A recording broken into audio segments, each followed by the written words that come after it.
Afternoon, folks. Afternoon, David. An afternoon to you, David. Even though we've been chatting away for the last half hour. Well, that's how it goes. Got to get the studio set up. Yeah. Right, let's get the Facebook buddies up.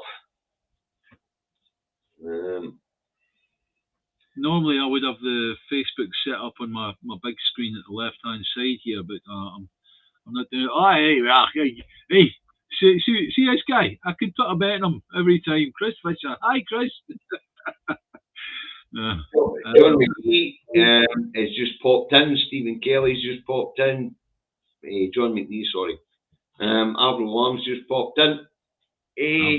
Rebecca McDougall. Hi, Rebecca. Is your feet dry yet, Avril? She went swimming outside Hollywood. In a bloody cold night tea. I wonder if we could change the word to that. You remember the John Stonehouse went swimming when his bank was a failure, jumped in at Miami and swam to Australia, right? I wonder if we could do the same with Avril Lamb, eh? I think we'll flash. Climbing nicely, David. Yes. Hi, guys. Hi, Margaret. It's getting on to late evening where you are in Australia.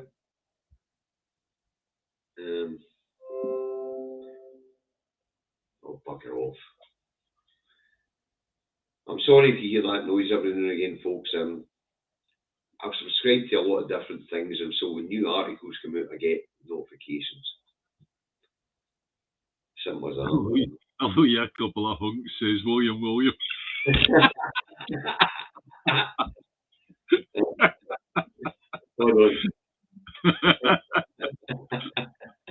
on. Pass. What we got here on Facebook?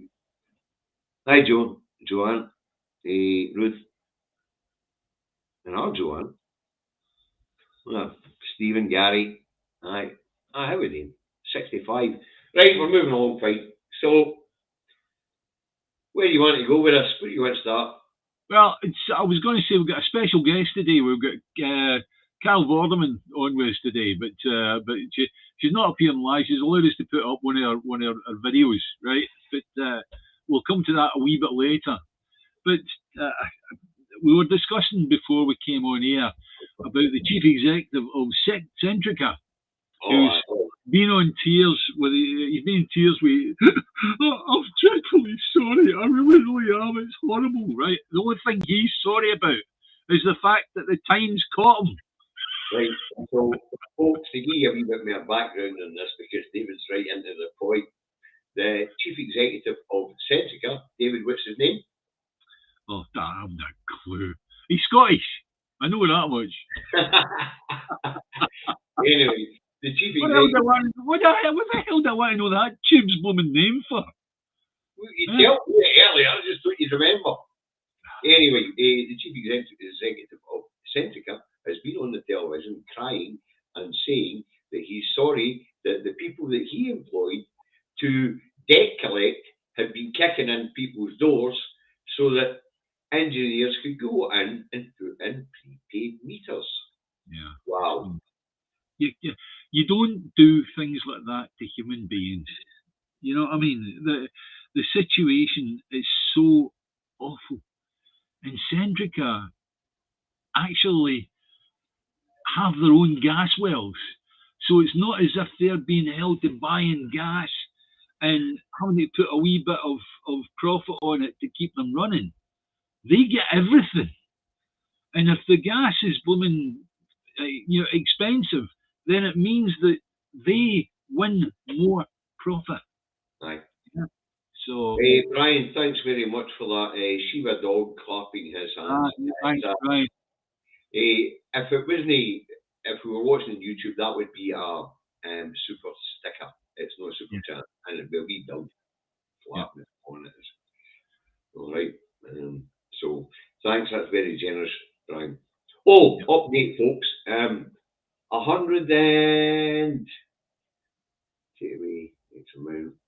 134 pounds generated so far by you guys to go to Food Bank here in Scotland. and all we can do is say thank you, because basically what we're going to do is the moment we get the money off YouTube, because we're now above the threshold for when they start send the money to us. I haven't had the email yet off of YouTube for that, but I imagine we'll do. They're generally 2 weeks behind in anything that they do, right? So, but the moment we get that, we'll be passing it on to the food banks concerned. We'll do partially through the Indie 2 Cafe and partially through myself. There's a big food bank in Clydebank, so we'll see where it goes from there. All right. And after that, we'll start moving from county to county, sort of thing. Yeah, that's right. So everybody's going to get a bit here, right? That's the important thing. All right. And be assured, apart from the channel's own revenue, which is absolutely very low. Yeah. Every penny that you guys donate will go to the food banks, and the channel revenues will go to cover costs. Well, the channel revenues are low, and it's our fault because we get angry and we swear. That means that nobody wants to put an advert on with a wee sweary, so therefore we don't get the revenue off of that. So. Right, anyway, that's the public service announcement. Let's get back to the meat to veg of it. Sorry, yeah. That's about the what do they call that again? Aye, that's a bit foodist.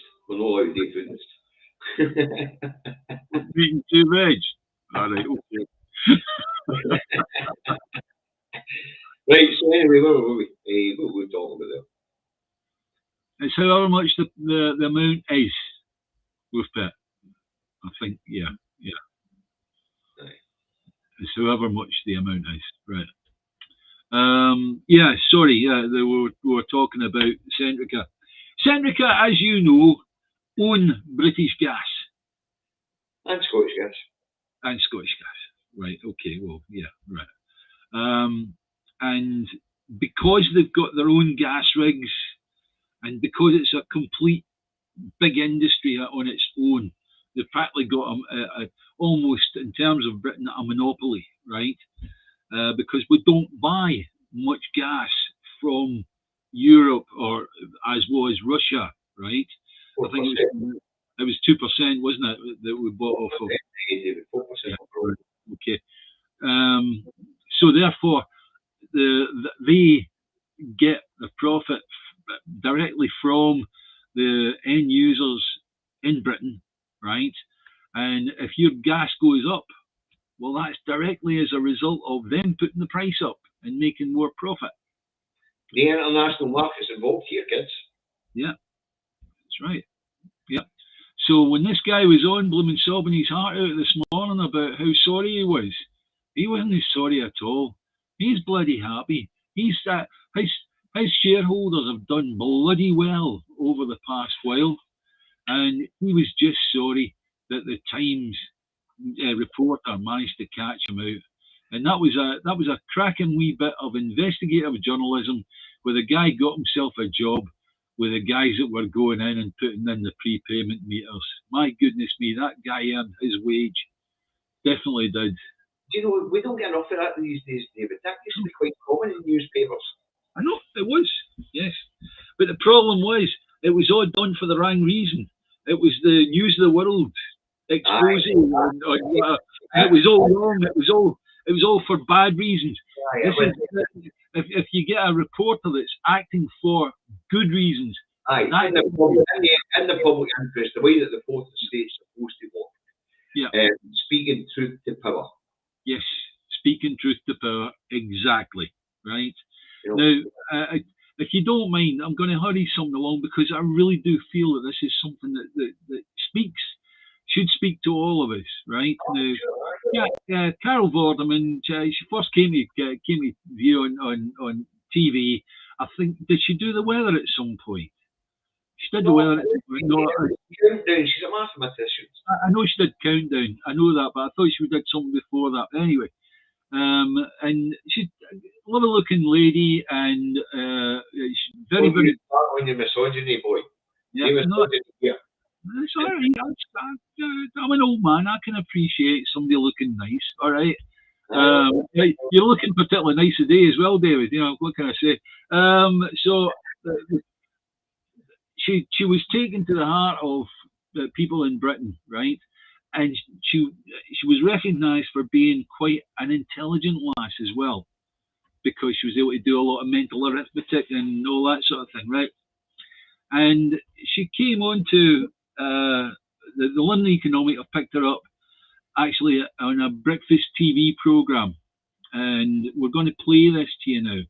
And before we play it, we just want to remind you that David McGuinness was saying all this early last year. July was it last year, right? And he was getting called a conspiracy theorist for doing so.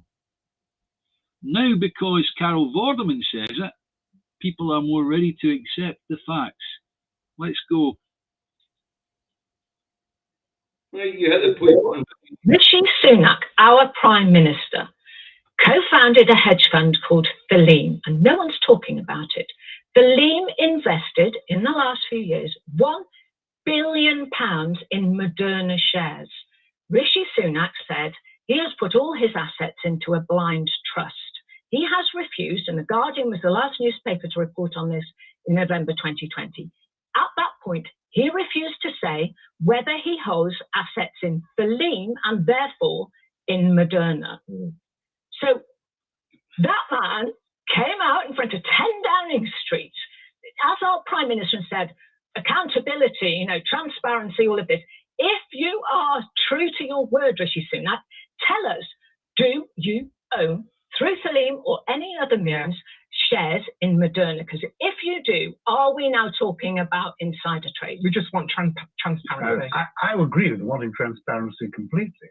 Understand why he can't cut. Keep it going, David. Now, this is particularly relevant at the moment. So we have Sunak's wife, who claimed, because you have to actively do this, a non-dom status. You have to apply to HMRC to pay a flat fee of £30,000 a year. Yeah. It is estimated, when this was discovered by journalists last year, she said, oh, right, I won't do that again, that she would have paid up to £20 million in tax, wow. Which has not, no one has said, oh, sorry about that, we'll now pay it. Right, that's the first thing.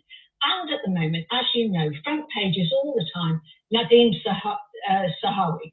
So Nadeem Sahawi, he set up YouGov, he co-founded it, didn't take shares, he put it into a trust, and therefore it is estimated that he avoided £3.7 million in tax. Now, a friend of mine who's a tax lawyer had gone on to this about 8 months ago. Dan Needle, his name is, he's wonderful, and he went on to it about 8 months ago. Zahawi's lawyers then wrote to... Just quickly throw it in, Dan Needle, if you go into my timeline, you'll find his thread that he put in when he was actually trying to get to the truth regarding the tax position of Zahawi. And he was being threatened with libel action from Zahawi's lawyer, right? Sorry, carry on. Dan to say, stop saying this stuff. Dan, as a lawyer, then reported them to the Solicitors Regulatory Authority because they were threatening he shouldn't say anything about it. And lo and behold, you now see the headlines where he has actively gone to HMRC and offered to pay them. That seatbelt chat escalated quite a bit. They're not here to defend themselves. But they're not correct. Well, yes. But yes. I think we'll leave it there. I think that makes the point admirably. Yeah. When I was reporting on this last year, I was called a conspiracy theorist. Yes, I know. I remember.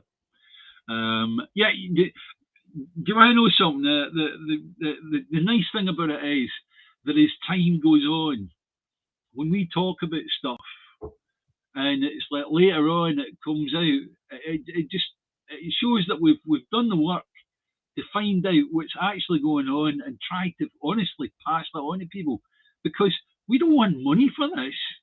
We just want to let people know what's going on. Simple as that. You know what I mean? So anyway. Aye, but this is a big problem for us, David. The fourth estate is not doing its job. Yeah, that's right. When citizen journalists like you and I have to dig and ask our friends to share the burden to dig and find this information. And it's people being paid thousands to peddle as propaganda, like the Scotland office, wasting millions of pounds of our money to put British propaganda in our heads. The BBC charging us a licence fee to peddle a narrative. Politicians and the rich suing journalists to shut them down. That's what's wrong with our society. But when simple people like you and I go looking for truth and try to present it to power, then we put our livelihoods, our homes and everything else in jeopardy. I lost the best job I had in years through a daily podcast. That's right. Yeah. But that's not the point. The point is, people have still got to do what the old gumshoe press and journalists used to do, and that is put the effort in to find the truth. Now, every person here has heard me rant about this. We have in our front rooms via the internet the greatest access to information in the planet. And yet, as we have a failing society with governments who no longer stand up to their basic responsibilities of protecting the public, they're all watching what I call the Colosseum in the corner. As Rome burns, they're all watching Corrie. Yeah, that's right. I like Corrie, don't get me wrong, but it's like it shouldn't be your entire focus in life. Your focus in life should be the future of your children and the future of your friends. And your family and your community. Yeah. David and I, we do this week by week. David does it basically day by day, and I don't know how he does it, right? But would we stop doing it? No, we won't stop doing it. We won't stop doing it until we actually see the fruits of our labour coming to pass, as in an independent Scotland. But we won't stop there. The very moment we become an independent country, our gaze turns away from Westminster to Holyrood, and we'll be watching what goes on there to make sure that they build the Scotland that we know that it can be. You're right. And sorry, that was a wee bit serious, was it? No. But Carol didn't have slaughter the buggers. I can't help it. But Carol didn't have slaughter the buggers. And kudos to her. Yeah. And it was nice to have somebody with a wee bit weight with society say the things that we've been saying. Yeah, this is the thing though. It's like people, it's almost as if people don't believe it until it's been on the TV. Aye. Okay, we're on the TV per se, sort of, right? But it takes for somebody like Carol Vorderman to go on and say a bit before people go, is that right? So, but she's only basically doing what we're doing, and that's reminding people. Thank you, Alistair. Oh, Alistair, Alistair, have you got a second job and all you're doing is pumping it into your YouTube channel? Right. It really is amazing, because what we were saying a year ago actually tells us the truth. Oh, pardon me, folks, I'm having a couple of beers. I'm going to take it. It actually gives truth to the fact that the lie is halfway around the world before the truth has got its boots on. Yeah. Yes, and we've seen that so many times. We've seen it demonstrated to us, especially in the run-up to 2014 and 2012 to 2014 chasing it down, trying to catch the lie. That's right. How frustrating was that, Dave? I mean, do you remember when we found out everything about Clare Ridge? We had the guy with the wee cat. Right? Ginger cat. Right, I met him at one of the conferences, and I practically got down my hands and knees and blooming bowed to him. I said, "You're a legend. You're an absolute legend." And we found out that they had lined up all the guys that had proven that well, and it was the biggest light sweet crude well in the world. Let's go stop it well. Basin. Yes, basin. That's right. And they actually did it. Afterwards, I saw some of the graphics, and one of the graphics they used had a picture of London, the overlay of London, with Stansted on the top right-hand corner and Heathrow on the left-hand side, right? And it didn't even touch the blooming sides. It dropped in, right? That's how big it was, right? And what happened was we found out that David Cameron was going up to check out some new flats that had been built, right? Accommodate new workers at Silverbow. Yeah, right. But in actual fact, we knew what he was going for. Aye, right? The wee cat, the Sherman cat or whatever it's called, did the fucking drone up with the fucking motors about. Correct, right? And what they did was they lined up all the crew that had done they'd proven that well or that basin, right? And they said, right, we're going to send you home on full pay. That's right. Don't be talking to any wee ginger cats, otherwise you'll not be coming back. Right? Then we went through the referendum, and it was a week later or 2 weeks later, it was announced on the TV about Clare Ridge. And who was talking about the other one at that time? Oh no, I'm just centering on this one at the moment, but Clare Ridge, right? And Clare Ridge, one of the TV programs, where it was like Better Together Against Yes, right? They were actually calling us conspiracy theorists for that. Well, what's this about Clare Ridge? But, come on, you're making it up. Now, what's the new oil field they've just opened up west of Clare Ridge? No, listen, come on, guys, tell me, what is it?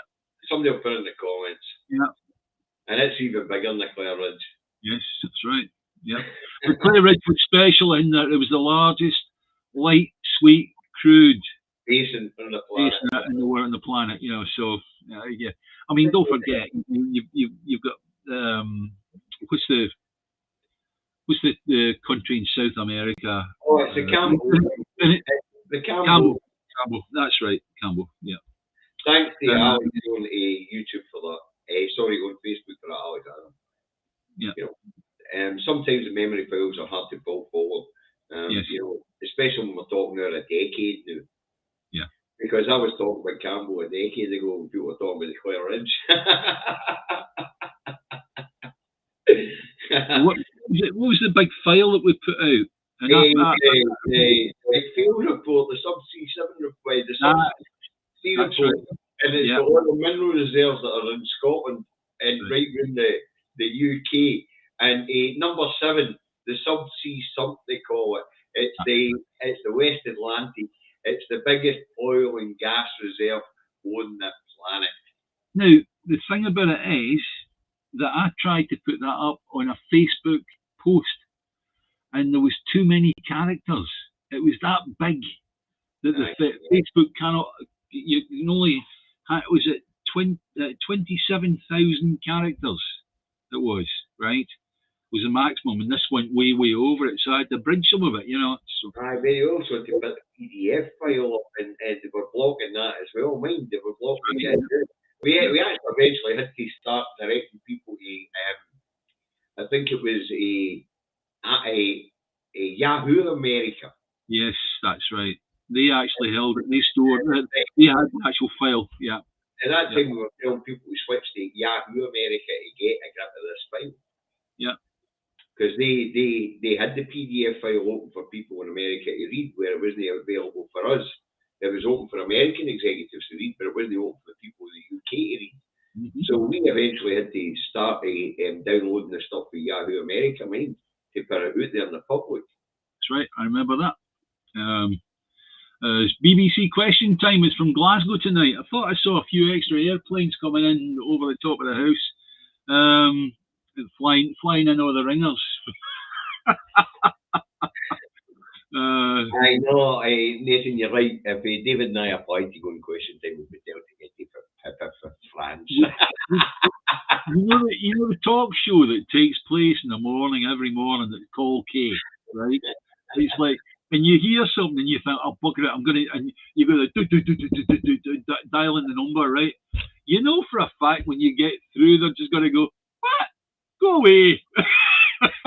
Hey, that time like you through and you did the story, the currency storm, the teacup, that was hilarious.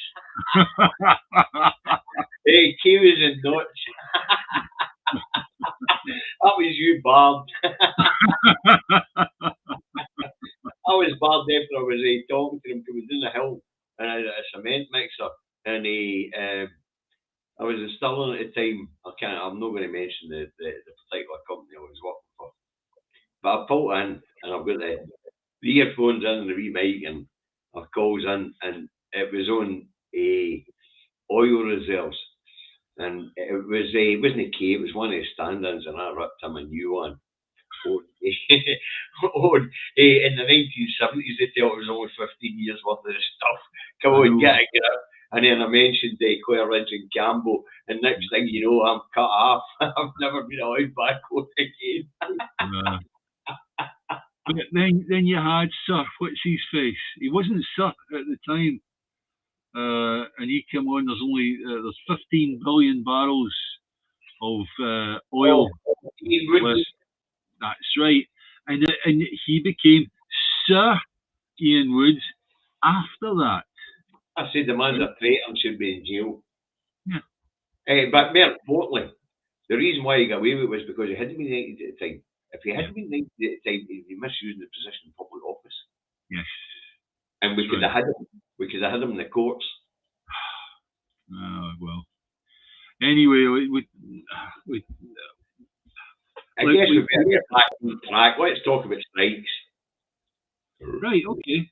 All right, let's talk about strikes. Are they doing any good? David, I'm acting as the interviewer here. Would you say that the strikes are doing any good at the moment? Yes, but what I will say is that the mainstream media are not covering it properly. Correct. However, would you say that the pressure is now on Rishi Sunak with regard to, he's just gone through this thing with Zahawi. It's just been found out that his own family, the family business, is in a fight with HMRC over 20 million, 21 million or something like that, unpaid or whatever, right? And would you say that now the pressure is well and truly on him to go, oh hell, I've got questions to answer here. It's the winter of discontent. Even though when families blooming tied up in tax nightmare, is it maybe time just to call a general election? No. No. They had no intention of calling a general election. They're going to hang on as long as they can. Right. Because there's no chance that after a general election, there could be calls by the new MPs or the new intake as well as existing members on the opposition benches who will come to power for an inquiry into the whole fucking scaboodle in the last 12 years. Yeah. Yeah. And my goodness. They have the intention of doing yet until they have deregulated and broke the trade unions. Because what we do know about successive governments is they very seldom renege on legislation which was made by the previous government. Yeah, right. They very seldom overturn previous legislation. They tend to manipulate it a wee bit and use it to their advantage. So you would say that the embarrassment factor is not enough to make him go for a general election because people are still amassing large amounts of money off the back of his policies. I remember these banks are going to be up there for 5 to 10 years because they won't get back. Yeah. They control the media. They control the narrative. Yeah. And the one thing I must be very, very careful on is the fact that I know that Labour are being led into a situation that they cannot win. They'll win maybe one election. The British public will put them in for one single term, but whether they'll survive that term, I don't see it happening. Well, you and I have lived through this before, but we lived through the 70s. Yeah. And we know what happens here. The government today have made that much an arse at the bailout. The blame falls on the new government when they haven't fixed it over a short period of time. Yeah. And they're going to do it again and all. Yeah. Yeah. We watched this in the 70s. Keith and Healy, was it no? Yeah. No, history does tend to repeat itself, David. No, and we talk about the slings and corruption of today. Yeah. At least today, paedophilia is not as prominent as what it was back in Maggie days. Yeah, true. Wow. People get bloody short memories. What makes you and I a wee bit different is when we discuss these things, we can pull these memory files forward. Yeah, but like something that's been stored in the computer. That's what makes your discussion so interesting over a period of time. No, but the trouble is, go back. It's the Carol Vorderman factor again, right? We can pull these things from memory, and people go, "What?" Right? But yeah, absolutely right. Yeah, but when you remind people of these things, it also jumps back to their memories. So we're talking about Sunak's tax affairs last July. People on this stream will now be able to pull that memory forward and go, hold on a minute, we did talk about this last July. That gives a wee bit credence to what's being said. Carol Vorderman helps. Right, I'm going to tell you the reason I remember this because of the name Milligan. My surname's Milligan, right? There was an MP way back. I'm talking like back before Maggie Thatcher or round about the time Maggie Thatcher was Stephen Milligan, right? He was found dead behind his front door, dressed in suspenders and stockings, right? And people, when I mention that to people nowadays, they go, "What?" And they look it up and they go, "Yeah, aye, true, okay." They say, so what? No, but at that time, I feel there was an awful lot of action going on to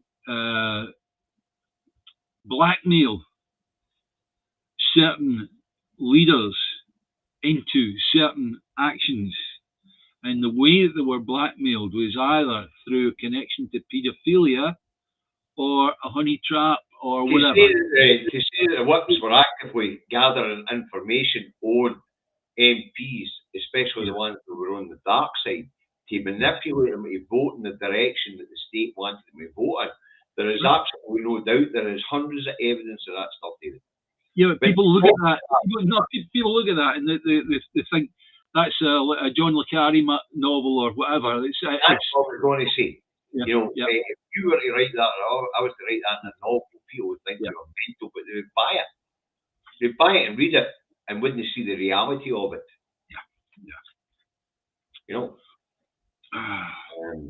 And everyone's right, because she remembers it, because we're talking about it. Blackmail was rife back then, and the whips are still doing it today. That is correct. Right, okay, so now we turn to just a short while ago. We've got Bojo, who was talking about the poisonings that were taking place, the Russian poisonings that were taken in Salisbury. I forget the name of the town. Of course you. Yeah, right.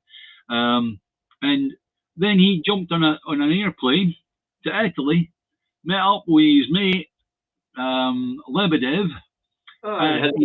He had place and had a weekend with him, right? And what's going to come out from that? No, but I'm saying. He's on the telly, David, of him absolutely pissed, looking disheveled. It's the foreign secretary getting back in a plane with no security detail. That's right. Yeah. I mean, this isn't a conspiracy theory pish. I know. You know, this is mainstream media stuff, but if you and I talk about it, it's conspiracy theory. Yeah, and Stephen McNeil, quite rightly, he mentions Willie McRae. Well, there you go, right? What evidence he was carrying, we'll never know. We won't know.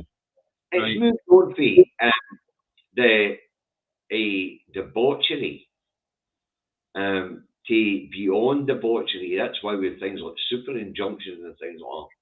Yeah. You know, we were talking about this before we came on air. Well, what the rich do now is they just buy immunity for the justice system.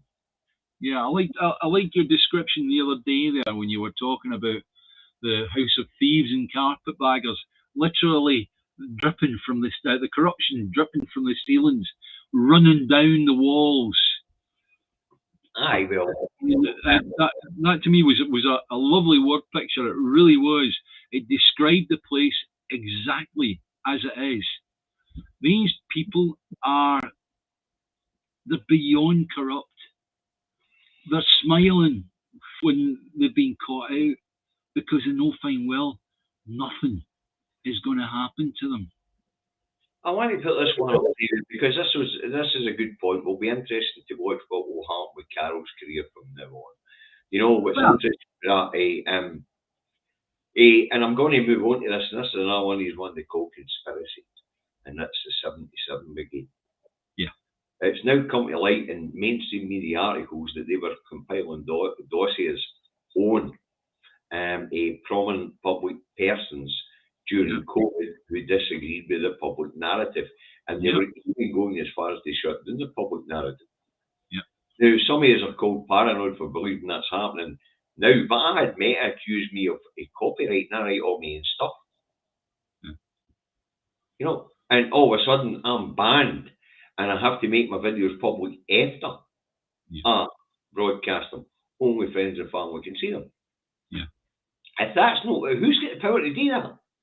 Yeah, well, yeah, no, but don't forget the leader of Facebook or Meta or whatever they're called this fucking week, right? Is Nick Clegg, who was the leader of the Lib Dems. Yeah, but that makes us conspiracy theories for pointing that out, David. Why? Why should that particular piece of checkable information make us conspiracy theorists? The conspiracy and the fact that we're thinking that they're causing our reach. It's why we've jumped platforms and we're multi-platforming now. Yes, okay, all right.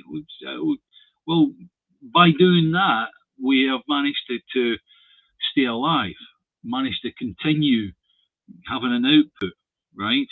But as far as Nick Clegg is concerned, I would be very surprised if Nick Clegg didn't interfere. But David, think about this. 2012 to 2014, you, me, and our associates and friends had 143 Facebook groups on the go. Sorry, 2016. Yeah, I know. Now, we'll be like 8 or 9. Somebody is restricting that reach. At one point, we were reaching 250,000 people a day. Yeah. Now we're reaching 3,000. Just a slight aside here, guys. The 77th Brigade. If you look up the British Army website, it's in there. It is a proper brigade. It's obviously they sell it as being our IT weaponry, right? But they are being used to protect the British state and keep Scotland chained to the Union. It's more than that. We've just found out because of COVID, it's more than that. And this goes back to the covert human sources bill which had passed, which allowed them to form the 77 Brigade. Now they legally can spy on their citizens and they can use the military and the intelligence services to do it. And through that covert human sources bill, they can recruit your 12-year-old children to spy on you. People don't read this stuff. That's conspiracy theory, David, that is. It is, aye. Even though it's on the statues. Even though it's something you can go into the Westminster, the Commons Library, and check out, right? You can actually read it for yourself, right? Here's another one, right? Okay. We know that over the past many years, what they've been doing is they've been allocating less and less and less oil to the Scottish account, right? Okay. How did they do that? You can actually go into the HMRC website where the entire code, the tax code, is there. It's all in words, right? I mean, you've got to be good to find this. But there is actually a section where they actually explain how they do that. And what you don't have to be good to find it because you and I found it. Yeah, all right, okay, fine. All right. Thanks for the compliment. Right. But what they did was they said, what we did was we stopped pumping oil onto the Scotland, right? And we pumped the oil directly into tankers at sea from the rigs, right? From the satellite rigs, all the rest of it, right? And took that to Rotterdam or wherever, right? Yep. And that meant that all the oil went to the extra region, which is what they talk about in Gers, right? So consequently, Scotland therefore has no oil production. We don't have any oil. It doesn't exist because the Treasury have worked out a way of getting round the corner, right? And this is the thing that you've got to watch out for is the British establishment are robbing you blind, and you are never, ever, ever going to have your independence until you are poor as a church mouse. We're already poor as church mice. No, but we'll still get some natural resources. Massive natural resources. We've just heard about the gold mines expanding. That's right. You know, hey, let's get back on track. What else were we going to talk about? We spoke about Sunak's taxes. We covered the strikes ever so slightly. I want to talk a bit about Prime Minister's questions. I know you didn't see it, David, but yeah, I heard the result of it, and it was just. I'm finding that Prime Minister's questions now is becoming a bit depressing for me, because all he's doing is, no matter what Sunak gets asked, he just answers the question. It's something else. He makes up a question in his head and answers that, right? So, you know, yet again, we've got this situation whereby Sunak and Starmer are just playing a game. That's it. It's playground stuff. It's like watching. I think the analogy you and I were talking about earlier was watching two kids who were squaring up for a square go in the playground school. You know, the kids in the boat go fight. Exactly. Yeah. And what we actually are seeing is a couple of idiots who have absolutely no idea about the substance of the subject they're talking about. They have no idea about what's in the interest of the people. David, you need regard for the people. No regard for the people. Yeah, David, you need to get a glass. That's so ungratifying watching drinking an Iron Brew bottle. But, you know, I'm now calling it a Punch and Judy show, and it looks staged. Yeah. The one bit that doesn't take doesn't look staged is when we get to the leader of the third biggest party, and then you don't have to stage it. You just slight whatever the fuck they're saying. Yeah. Because it's the SNP. You just be derogatory. Yeah.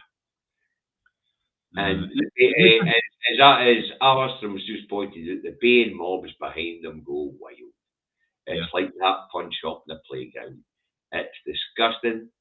It's not how we want politics to be conducted. And we see the cuckoos in the nest trying to create the same situation in Holyrood. And week in, week out, the FM doesn't buy it. But I'll talk about the First Minister's questions today, tomorrow, because I thought Douglas Ross's performance was absolutely disgusting. Even though he wasn't jumping about like an idiot, as usual. I thought his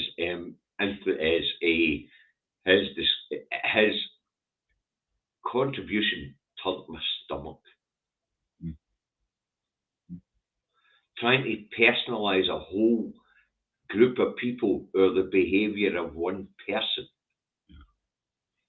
was one of the most disgusting things I've ever seen in my life. And I've seen some real gutter shit in UK politics. And it's starting to infect our parliament.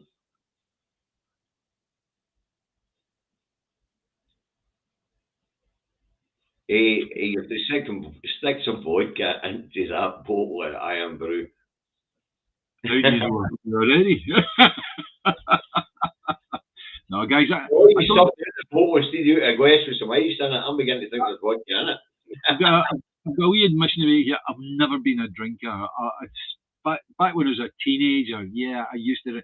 And then I auditioned for a band and ended up touring abroad and all the rest of it. And one of the rules in the band at the time was no drinking. And so we'd have a lager shandy or something like that. But that was it. That was the top and bottom. I just never been a drinker. I was a smoker though. I was the other way around. I wasn't a drinker right up until I came back to Scotland. Yeah. Everybody kept saying, have a drink. Aye. Yeah. No. So, and people socialised in pubs in the days. I'm everybody's best pal at the pub because I'm the guy with the car and I'm allowed to drive.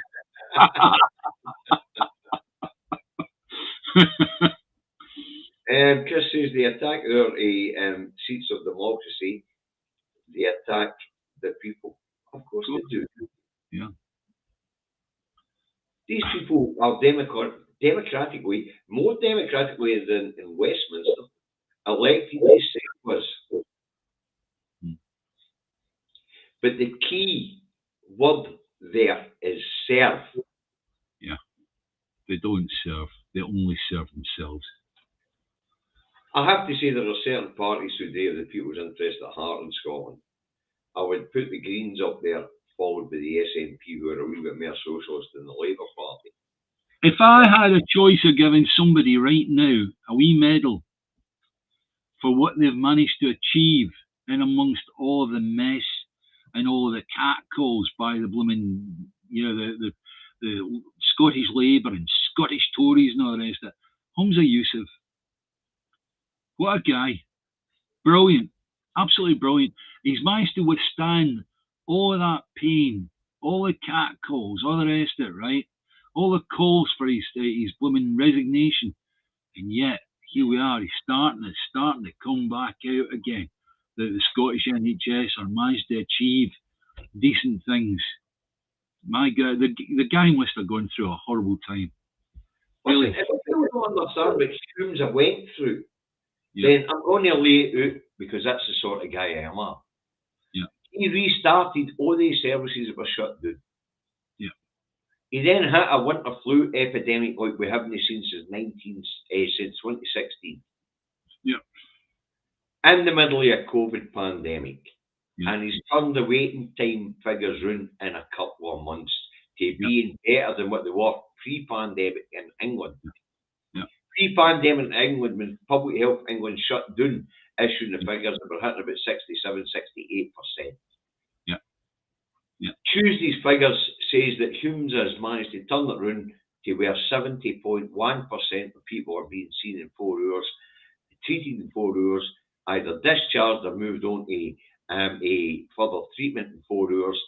And he does that in the middle of a winter flu pandemic and an ongoing a worldwide pandemic. To Humza Yousaf and everybody in the NHS that help push it the right way. There you go. That's an interesting one. The SNP are a means to an end, nothing more but a relevant post, aren't they? You know, I don't think so. I think they'll be around for 10 or 15 years, because when we talk about talents like Humza, we're going to need these talents in an independent Scotland over the first decade. And to understand the depth of what that man's actually had to put himself through and stick to his principles to get to the point where he has turned things round, while everybody's screaming at him, "You're useless." And now we see the fruits of the man's labour in short order. After all, he was only appointed to office about 7 or 8 months ago. That is amazing stuff, and we're going to need that talent in an independent Scotland. So I think the SNP will probably get a couple of elections by to set the country up. And then we'll start to see the SNP break down into its constituent parts: the left, the centre, and the right. I've said this many times before. What makes the SNP great and make good policy is that they put the left, the centre, and the right all in the one room. And they have the ability to sit like adults and come to consensus. And that's always been the way I looked at it. Alex Neil, Jim Sellers, and Alex Salmon drove the party to the left, and we're talking about party history here. The right wing, the Tartan Tories, never left because they all believe in independence. The centrists never left because they believe in independence. And the left wing never left because they believe in independence. What they did do was sit round the table and start to talk like fecking adults. And what we've had is 20 years of progress under devolution. These are raw, hard political facts. They're all checkable, and they're all observable in our society today. When we talk about things like medicines free at the point of need, the new Scottish social security system putting people's needs at the heart of it, the NHS going above and beyond through crisis, the baby box showing that we want to bring down infant mortality, increase our population. The 43 million trips have now been taken by 12 to 22-year-olds on free travel. Isn't that wonderful? Widening their horizons, getting to meet their relatives, getting to do all sorts of wonderful things. The achievements over the last 20-odd years of devolution have been amazing. Imagine what you can do if you have full control of your assets, your budget, and the talent of the people. My goodness me, the Christian part of me is wanting to shout hallelujah here. Sorry, David, I'm feeling a bit whimsical today. But that's the sort of enthusiasm for what we can be that drives me forward. I know. It's not about your lives, we know, it's about the children. We cannot allow Westminster to win here. It cannot win. We cannot allow them to lead it over us in terms of Scotland and its rightful independence. We need to be independent. Okay, we've got James back telling us that all these things are funded by the UK. They're not funded. The UK don't fund nothing, James. If you don't know that taxpayers fund everything, then your basic idea of economics makes you not really fit to make that sort of comment. Well, the UK funds. The UK funds nothing, and we all contribute disproportionately depending on our assets and resources. And if you don't understand that, then you don't understand economics, and you're no fit to make that sort of comment. David, you're supposed to blow the referee's whistle at that point and say, No, I was quite enjoying it. I went, rant. Wow. Hey, look. David's got a great analogy for this. What's that? People with wealth don't spend wealth, they gather assets. Scotland's like that. we don't spend wealth. We just have assets which are in the hands of somebody else. Yes. There's more in Scottish whisky bonds and unsold whisky and what there is in the Bank of England and solid gold bars. How stupid can people be? Wow! Madam Director, please, I'm on a rant. But listen, James, Scottish taxpayers didn't raise. We've just told you how the tax code's been manipulated. Wow! George Osborne, the other tax zone, the one that raises 40 billion a year in oil revenues for the UK Exchequer, but only 600,000 for the Scottish public. This stuff's all checkable. Do you don't know how to use a search engine? Wow! James is joined bus conductor. Mulligan, where's the referee's whistle? You're supposed to stop me at this point. No, I want more. On this occasion, more. This was a great one there. James is John's bus conductor.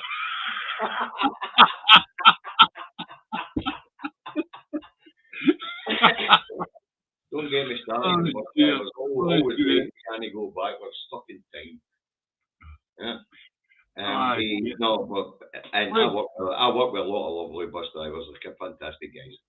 No, the good thing about it is, right, is just keep in mind that no matter where you live, you have people like James, right? James might be from London. I don't know. I don't know where he's from, right? Okay. But you people like that. They'll live amongst you, right? And you're going to have to be very mindful of that fact and not allow them to misguide your family and your friends and your neighbours, because these people don't have the answer. All they have is lies. No, what the hell? Doubt, self-doubt. No, it's James is making a pointed statement, right? And it is a lie. Okay? Now let's get that clear. Right, but that lie is based on self-doubt, which has been taught to him and programmed to him. He's probably got it off the mail. Anyway, I'm drinking some more of my vodka and Iron Brew. All right.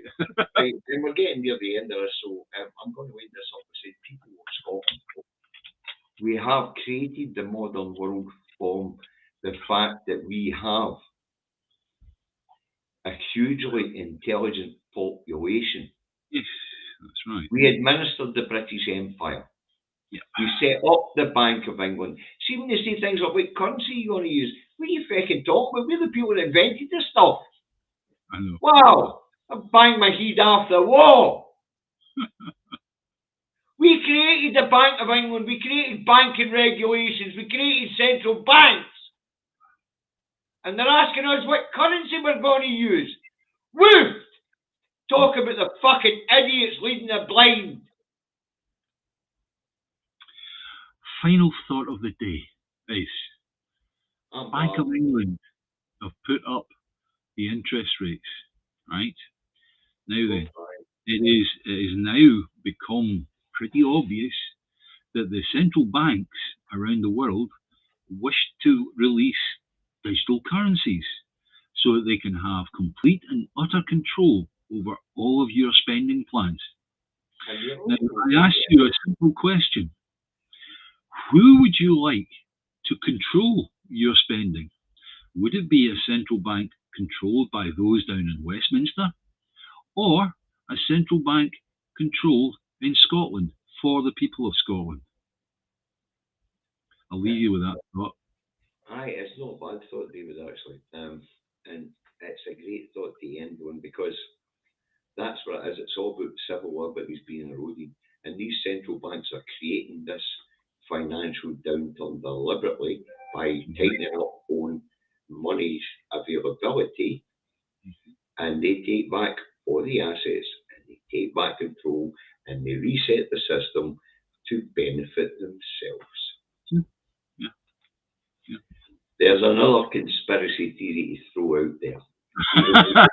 No, all you need to do is go in and see the video from the G7 conference that was just finished a few months back. All right,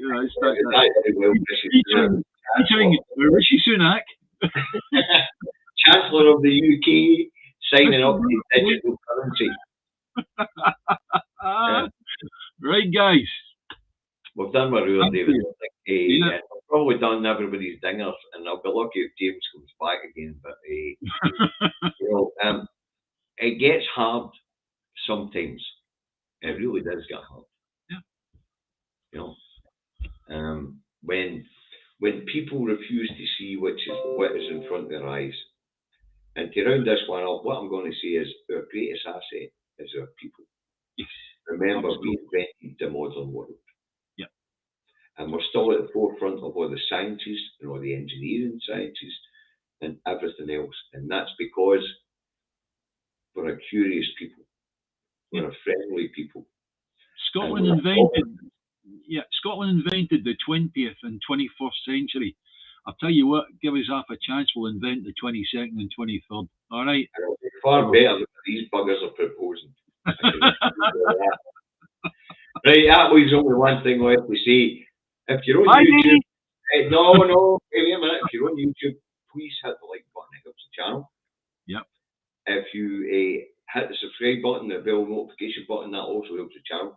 Thank everyone for your kind contributions to food banks here in Scotland today. Yep.